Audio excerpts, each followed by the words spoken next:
गाउँमा football match चलिरहेको छ, हेर्न नजाने त कुरै भएन, जानै पर्यो।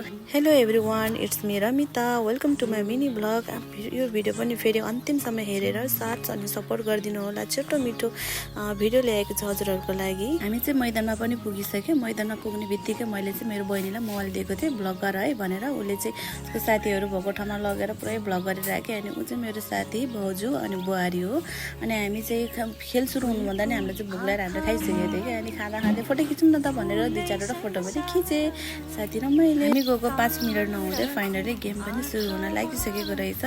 हामी गेम सुरु हुनुको पर्खाइमा बसिरहेको थिएँ। अनि ऊ चाहिँ मेरो बहिनी हो, ऊ चाहिँ हात्ती दमरको सपोर्टमा थियो। अनि फेरि फोटो खिच्नु फेरि उसको र मेरो फोटो खिचेँ। अनि फाइनली गेम पनि सुरु भयो।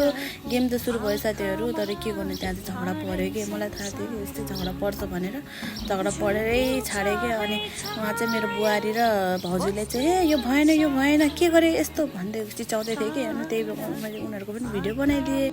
तर के गर्नु साथीहरू, जति सम्झाउँदा पनि मानेन। दुई ग्रुपको खै के भयो झगडै मिलेन। त्यसपछिबाट उनीहरूले गेमै रद्द गरेर उनीहरू चाहिँ गयो, अर्को टिमले गयो। अनि हामी चाहिँ गेम पनि यस्तो भयो थियो, चोर भयो भन्दै। अनि हामी चाहिँ घर फर्किँदै थिएँ।